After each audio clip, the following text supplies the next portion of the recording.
you'll be proud to own. It's the Studi that's the beauty, for it's different by design.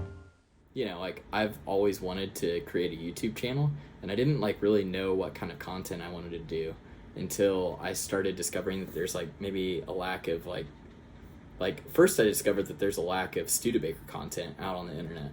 Like, I was looking for Studebaker vids or like people working on their Studebakers, which is a brand of car that a lot of people don't know about.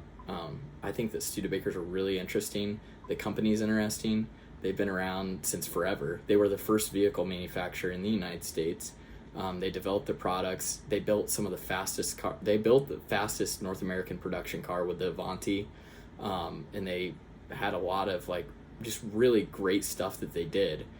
And it's unfortunate because like a lot of people my age don't understand Studebaker, and it's been gone for like 60 years, which is sad. But there's still a lot of people that love those cars, and they were overbuilt and overdesigned, and they were tough.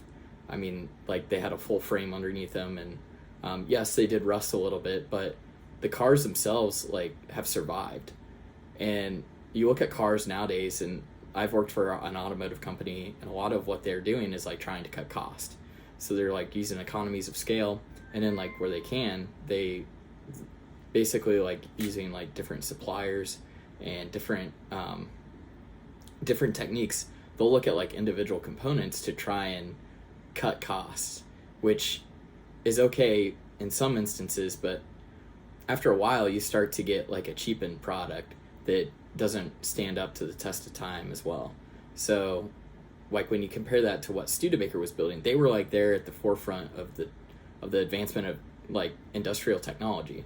So when they were building cars, they only had the materials available that they had available. Like, they didn't have plastics, they didn't have advanced CAD software, they didn't have all sorts of welding techniques, they didn't have the metallurgy that we have. So it's interesting that they were able to build and design these vehicles like that they did, because those cars were stamped out and then like literally hand welded together.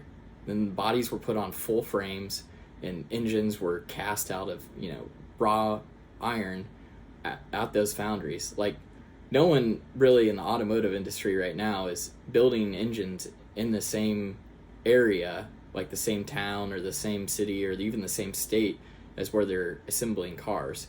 And they like, Studebaker was like right down the road, forging metal into engine blocks and then machining all that, and then stamping all these individual components out and welding it all together. It's just so fascinating because those cars were hand built, and so they were handcrafted essentially.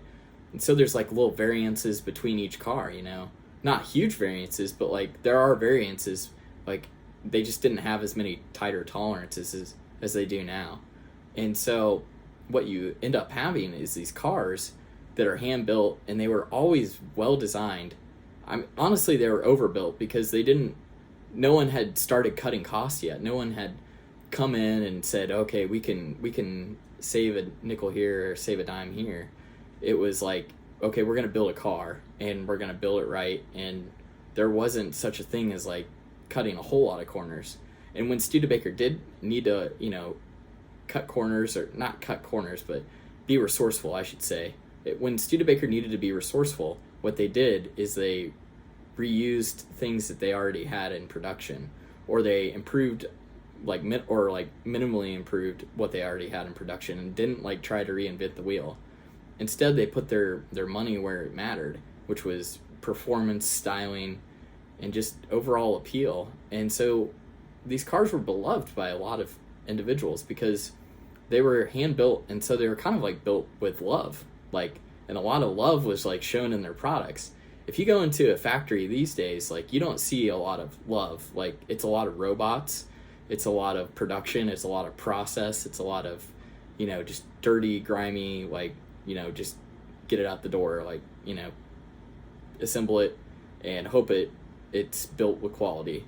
But at Studebaker, you had individual people looking at all of these cars.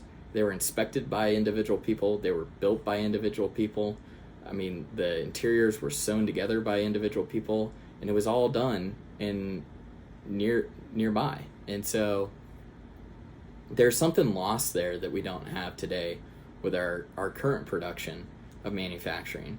And so that's just part of the American truth, right? That we've outsourced and alienated our manufacturing. And so it's not just with Studebaker, it's with all sorts of other industries too.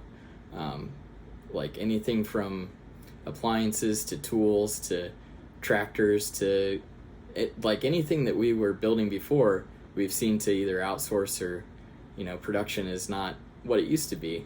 And so I kind of want to capture like all of that, and what, like, I'm inspired by what Studebaker did. I'm inspired by what these companies did, because they were building products at the height of the American Industrial Revolution, which in my opinion, and it's just an opinion, but that is like the greatest point in human civilization that we've ever seen, I think. Obviously we have the information age now, which is like incredible. I mean, it's obviously like changed a lot of people's lives, and it's changing our society and culture and all of that. But to get there, we had to have the Industrial Revolution. And so, I don't know, I'm just fascinated by all this history, and I think it's really interesting, and I really want to film all this stuff. And to be able to film that, you need really good camera equipment, and I love camera equipment. I'll buy camera equipment all day long if I have to, because I think it's neat. I love taking photos, I love taking videos, and I'm really excited to maybe have this channel be something that somebody wants to watch. I watch a lot of YouTube myself, and like I want to make content that I would watch myself. So with that, we're going to unbox everything, and then tomorrow we're going to go look at some of these sites. So stay tuned, and here we go.